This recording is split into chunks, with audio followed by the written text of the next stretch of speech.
Hi good morning all. Daily morning 8 o'clock நம்மளுடைய சேனலில் வந்து டிஎன்பிசி ப்ரிப்பேர் பண்ணுற ஸ்டூடெண்ட்ஸுக்கு தினமணி நியூஸ் பேப்பர் ரீடிங் வந்து பார்த்துட்ருக்கோம்.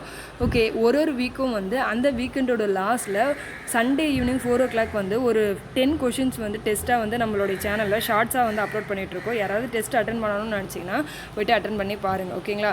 ஓகே, இன்னொரு இம்பார்ட்டன்ட் நியூஸ் வந்து நம்ம பார்த்துடலாம். நேற்று வந்து காவிரி பிரச்சனை தொடர்பாக பேரவை கட்சி தலைவர்களுடைய கூட்டம் வந்து சென்னையில் நடைபெற்றிருக்கோம். அதில் காவிரி ஒழுங்காற்று ஆணையத்தினுடைய தீர்ப்புப்படியும் சரி, உச்சநீதிமன்றத்தினுடைய தீர்ப்புப்படி ரெண்டுத்தையுமே வந்து கர்நாடகா மதிக்காமல் தமிழ்நாட்டுக்கு தண்ணி தராமல் இருக்கிறதுனால என்ன பண்ண போகிறாங்கன்னு பார்த்தீங்கன்னா, உச்சநீதிமன்றத்தை வந்து தமிழ்நாடு வந்து அணுக போகுது அப்படின்னு சொல்லிட்டு கட்சி தலைவர்கள் மூலமாக வந்து தீர்மானத்தை நிறைவேற்றியிருக்காங்க. சரிங்களா? ஓகே, நெக்ஸ்ட் இங்கே பாருங்கள். உச்சநீதிமன்ற நீதிபதிகளாக ஆர் மகாதேவன், கோட்டீஸ்வர் சிங் நியமனம். இவங்க வந்து சென்னை உயர்நீதிமன்றத்தினுடைய பொறுப்பு தலைமை நீதிபதிகளாக வந்து 2 பேர் இருந்தாங்க. இவங்க வந்து உச்சநீதிமன்றத்தினுடைய நீதிபதிகளாக வந்து நியமிக்கப்பட்டிருக்காங்க. இவர் இருக்கார் இல்லையா, கோட்டீஸ்வர் சிங், இவர் வந்து மணிப்பூர் மாநிலத்தை சேர்ந்தவர். இவர் தான் அந்த மாநிலத்தினுடைய முதல் நீதிபதின்ற பெருமையை வந்து இவர் பெற்றிருக்காரு. சரிங்களா?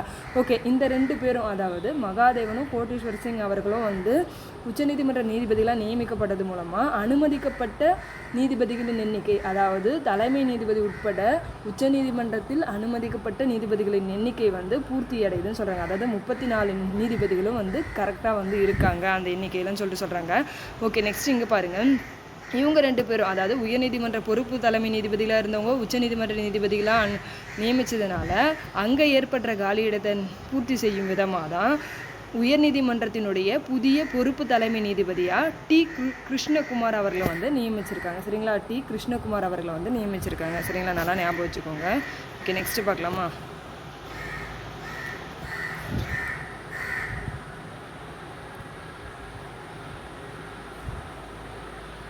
போக்குவரத்து தொழிலாளர்கள் வந்து அவங்க பணி சார்ந்த குறைகளை வந்து தெரிவிக்கிறதுக்காக அந்த போக்குவரத்து கழகத்துலேருந்து ஒரு உதவி எண்ணை வந்து சொல்லியிருக்காங்க. அது வந்து என்ன, 9445049057. இந்த உதவி எண் மூலமாக போக்குவரத்து தொழிலாளர்கள் அவங்களுடைய பணி சார்ந்த குறைகளை வந்து தெரிவிக்கலாம் அப்படின்னு சொல்லிட்டு சொல்கிறாங்க. சரிங்களா?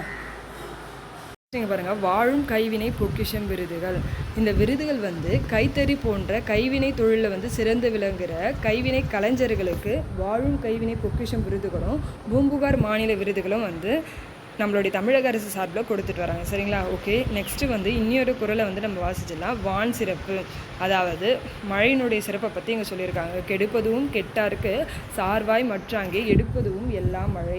இந்த குறளினுடைய பொருள் என்னன்னு பார்த்தீங்கன்னா, விவசாயத்தில் உரிய பொழுது மழை வந்து பெய்யாமல் கெடுக்கிறதும் வந்து மழை தான். அதே நேரத்தில் வறண்டு போயிட்டு எந்த ஒரு வளமும் இல்லாத ஒரு மண்ணை உரிய நேரத்தில் பெய்து காக்கிறதும் வந்து மழை தான் அப்படின்னு சொல்லிட்டு சொல்கிறது தான் வந்து இந்த குறளினுடைய பொருள். கெடுப்பதும் கெட்டாருக்கு சார்வாய் மற்றாங்கே எடுப்பதும் எல்லாம் மழை. சரிங்களா? ஓகே, நெக்ஸ்ட் பார்க்கலாம். நேற்று ஒரே நாளில் பார்த்தீங்கன்னா ஒரு 65 IAS அதிகாரிகளும் 10 மாவட்டத்தினுடைய ஆட்சியர்களும் வந்து பணியிட மாற்றம் வந்து செஞ்சுருக்காங்க. புதிய உள்துறை செயலராக தீரஜ்குமார் அவர்களை வந்து நியமிச்சிருக்காங்க. இதற்கு முன்னாடி உள்துறை செயலராக இருந்த அமுதா IAS அவர்களை வந்து வருவாய் மற்றும் பேரிடர் மேலாண்மையினுடைய புதிய செயலராக வந்து நியமிச்சிருக்காங்க. சரிங்களா? இந்த 10 மாவட்ட ஆட்சியர்களுடைய நியமம் வந்து நான் ஷார்ட்ஸில் வந்து அப்லோட் பண்ணுறேன். எல்லாருமே வந்து பார்த்து தெரிஞ்சு வச்சுக்கோங்க. சரிங்களா? ஓகே, நெக்ஸ்ட் இங்கே பார்க்கலாம். நெக்ஸ்ட் இங்கே பாருங்கள். CSIR இயக்குனர் கலைச்செல்வி அவர்களுடைய பதவிக்காலம் 2 ஆண்டுகள் நீட்டிப்பு. அதாவது மத்திய அறிவியல் மற்றும் தொழில் ஆராய்ச்சி கவுன்சிலினுடைய முதல் பெண் இயக்குனர் தான் கலைச்செல்வி IAS அவர்கள். இவங்களுடைய பதவிக்காலம் வந்து 2024 ஆகஸ்ட் மாதத்தோடு முடிவடைகிறதுனால மேலும் 2 ஆண்டுகள் வந்து இவருடைய பதவிக்காலம் வந்து நீட்டிச்சு வந்து நம்மளுடைய மத்திய அரசு வந்து உத்தரவிட்டிருக்காங்க. சரிங்களா? இவங்க தான் CSIRனுடைய முதல் பெண் இயக்குனர். ஓகேங்களா? இவங்க வந்து திருநெல்வேலி மாவட்டத்தில் இருக்க அம்பா சமுத்திரத்தை வந்து பூர்வீகமாக கொண்டவங்க. தெரிஞ்சு வச்சுக்கோங்க. நெக்ஸ்ட் பார்க்கலாம்.